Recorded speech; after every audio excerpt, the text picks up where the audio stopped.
LAWsome by ConsultWebs. Breakthrough insights to build a thriving law firm with your host, Tanner Jones.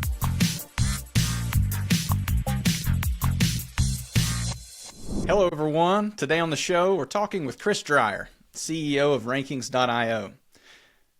Illinois-based SEO agency, works specifically for personal injury lawyers and other elite law firms.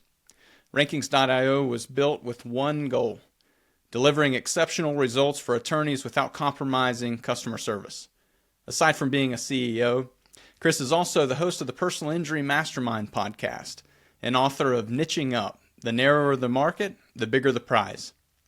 With Chris's expertise, Rankings.io honed its competitive advantage, achieving its biggest success in the most fiercely competitive niche, which is marketing for personal injury law firms. Consequently, in 2018, Rankings.io further specialized, making SEO for personal injury law firms their exclusive area of focus. Today's topic, it's nail the niche. Find what sets your PI firm apart. Chris will share his experiences and insights as an on-camera coach, corporate trainer, and keynote speaker. Welcome, Chris. Very honored to have you on the LAWsome Show. Tanner, my man, thanks for having me. So good to finally have you on the LAWsome Show. I get to see Chris throughout the year, often at legal marketing conferences, and I've known Chris for many, many years. In fact, really since the back in the early years of starting in the industry myself. And Chris, I'll have to say I have utmost respect for you and all the work that you've done over the years. You have always been the consistent go-to guy in this industry, and we appreciate you for that. Yeah, thank you, Tanner. I also just thank you for extending, the courtesy, the kindness, being peers, being in the same space. You and Magnus, I remember that first conference I went to. It was a CRISP conference with Michael Mogul, and I was sitting at your guys' table, and we're just chumming it up, and it was just a great time, and I really appreciate it. Agreed. So you can have friendly competitors in the space. And I appreciate that. So this is truly a topic, the whole concept of niching down. I mean, you proved it clearly in 2018. We saw it across the industry. We always keep a close eye on you all. And I was fascinated by that move and niching down into personal injury and saying, we know who we do a good job for. This is what we're going to commit to. So that's really the heart of this discussion today. And I think you can add a lot of value to our listeners who may be contemplating the whole idea of, should I niche down further than where I am? So let's just start into it. Today, some lawyers think personal injury as a whole, just a broad category of personal injury, may be too broad of a niche, especially for more of your competitive, big cities. It's just getting so saturated, and firms are seeing that, especially younger lawyers who may have, smaller caseloads and are hungry to do what it takes to get a thriving business. I think the other side of this is that the digital era has transformed a lot of how law firms operate, how they market themselves, so much so that we're having a conversation on whether personal injury as a broad category may not be niched down enough. So let's start there, Chris. What's your opinion on that? Is PI just too competitive today, especially in big markets, for small law firms? I'll say yes and no. Yes and no. I don't want to say that it depends. The deal is with marketing in the personal injury space is you need to stand out. You need to be distinctive in the market. And one day to stand out or be memorable is just dump a ton of capital into it, and you just oversaturate the market. And that's why you hear those TV advertisers say that you need to be in a top 3 spender. It's because maybe the TV commercials aren't memorable. Maybe they're kind of stale. You injured ? On the billboard. How many times have we seen that? And by niching, you can be distinctive and memorable because you are the individual that's an expert on this thing, and you just stand out automatically. We've seen it to a lot of individuals and have success with it. But yeah, that's really what it comes down is slicing through the saturation. How have you seen digital marketing specifically impact the need to niche down? Do you think it's had much of an impact compared to maybe other traditional forms of advertising? Yeah, I think it depends on the marketing strategy. With things like TV and wide TAM distribution, it's hard to narrow in on a target. But when you're talking about things like capturing intent through Google Ads or SEO, your whole content strategy could be about birth injury or nursing home neglect. and the same goes for Google Ads. So it really depends on the type of firm you are and where your channels are. If you're a litigating firm, even marketing to your peers through writing a book or speaking on stage about an expertise or at an association. So that's really how it impacts marketing. And that's helpful, I think, for some lawyers and very likely listeners here. They may be considering, what is that next new practice area? How much would you entertain the idea of just trying to find that golden ticket, that unique, Pandora's box there with opportunity that no one else has covered, versus some of the ones you mentioned, which seem to be kind of your consistent, subcategories, I would call it, of medical malpractice or of motor vehicle accidents.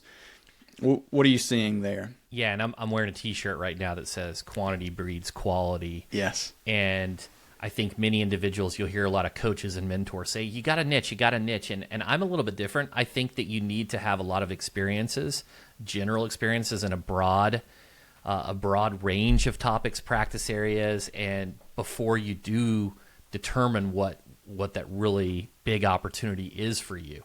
So, in that book Range, it talks about Nadal, like his parents put him in soccer and baseball and all these other sports, and he was just excellent at tennis and found a love for it, and that's what he did. But imagine if they only put him in basketball, then who knows? Like, maybe he would have been talented, but chances are not as talented as he is in tennis. So I think if you're a personal injury attorney, there could be a situation where you work with a big volume firm to get to see opportunities before, just picking your bet and just going all in on it. I think that's very wise advice, and really speaks truly to maybe the younger attorneys or the ones who are just starting to build a book of business, where they may be looking for that, where's that narrow angle that I can just fill a gap quickly. But those experiences, especially what you've learned, and starting at least certain level of being broad, so that you can gain enough experience and narrow down from there. And that kind of leads into the next concept of how far is too narrow. And I think you largely hit on that. But if a law firm, maybe a law firm has had an established practice and they've marketed multiple areas of personal injury specifically over the years, and they decide that, premises cases they're knocking out of the park, they're a little more complex, that's what they want to go after. Everyone else is going after MVA. They're going to focus on premises. How would you guide them in this process? At what point do they know they've narrowed down too much? Any advice there? This is a really tough one, Tanner. It makes me think of a lot of things in terms of, how much case value there is, how many cases are possible. So the very real con for a niching is a reduced TAM, total addressable market. And so it's something you're going to have to measure data. It's going to be specific in many different, practice types. I would just say that by niching, it doesn't mean that you have to only do that practice area. Sure. It means you get the decision to determine if you take on another case type. You talk to Joe Freed, even like I talked to Joe Freed, everyone knows, excellent trucking attorney, and he had a case last year where it wasn't a truck accident and it just felt right and he felt compelled to do it, and he took it. So I think that's what goes into it. I think if you're a litigating attorney and can get extreme value and also recognition, then that'll help with those feast or famine scenarios on a referral perspective. You hit on an important part. You called it TAM, right? Total addressable market. Is that what you said? Yes. Yep. So I love that. That clearly speaks to the importance of having the right strategy in the beginning, right? And making sure that the market is large enough to thrive your law firm. And I think that leads in well to really the mindset of a marketing agency or the support of a marketing group to help guide a firm in the process of niching down. So can you speak to how would you guide a law firm overall? What are some of the beginning steps that they should consider in this process? Maybe even speaking to some consequences that you've learned in that process, but how would you guide a firm who's starting to embark on niching down? Yeah, that's a great question. The biggest thing I would tell, any firm listening is the larger you get, the more important and reliable data is going to be to help you make decisions. Even my own agency, before we decided to really specialize in PI, I looked at the data and I saw that most of my revenue was coming from PI. So it was like an easy transition to do that. So I would say look at the data, whether it's, you want to certainly collect your case types, what the values are worth, what it costs to acquire a client, all those different components. The biggest thing with niching is the idea, what we're really talking about is maximizing profit, not gross revenue, profit. Because when you niche, you eliminate waste. You're not doing all these different practice areas and got to staff up for that and create, training and different attorney groups. You just have the one. You train up on the one. You're not sending your marketing out everywhere. You're dialing it in like a sniper to these certain channels. And when you understand the nuances of a specific practice area, you're going to get more value more frequently. You're going to win more often because you know the levers to pull on that case type. So that's what we're talking about. Is it lends itself to profitability, not just total gross margins. Makes perfect sense. Creating repeatability in the business. I love that, and I think that helps set many of our listeners up well. Chris, this has been incredible. Lots of really good nuggets here in this quick discussion. Any questions around niching that you would have wished I would have asked you?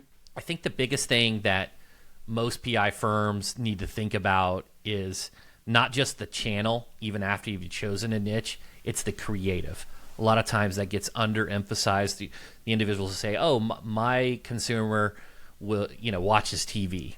So you go, you put a TV ad and it's super generic, and then you got to spend millions of dollars before anyone, because it's such a snooze fest before they finally remember you. It's the creative, the copy that's really going to make an impact just because of how much noise there is today. And by creative, I mean, you talk about creative copy for someone who may not be as marketing minded. Maybe can you give some examples on that, on how a firm would start approaching that? Yeah, I think, I was looking at Amanda, for example, right? The pink high heel stopping the semi truck is a bit different than the guy standing against the library books, that we've all seen on the commercials. There's other individuals. John Barry used to utilize a tank. And you've got John Morgan's billboards always stand out. He's got the giant Santa Claus. He's got him on the $100 bill. Those types of things, the graffiti on the billboards, you stand out because you're different. It's not just literally it drives me insane. I go into a city and you see injured ? I just went to Vegas, saw that, and it's just like, what are you doing? Right. Well, and that's what I wanted to enforce, is that creative it goes well beyond the words and the messaging. It's the persona that's represented behind the brand. Who are they hiring? And that is so critically important, and I'm glad you stressed it, because it's like it's like opening up a store without a cash register. You're just simply not going to be able to convert it. Such a powerful point. Yeah, we don't need another baby blue website, Tanner. we don't need the baby blue. Let's get some orange. Let's get some other colors going. As much as we like those Tar Heels. Oh, yeah. Hey, Chris, you have a big conference coming up this year, right? Can you speak to that? Oh, yeah. Thank you for that, Tanner. So, yeah, we're throwing a conference. It's called PIMCon. It's PIMCON.org. It's September 15th through 17th. It's going to be in Scottsdale at the Phoenician. It's all about marketing. Nice. We've got some great speakers and would love to have you guys. And for your audience, I don't know if I can do this or not. Just do, let's see here. Let's do PIM Consult Webs, or how about this? PIM, PIMCW, and we'll do a $200 discount if you use that coupon code.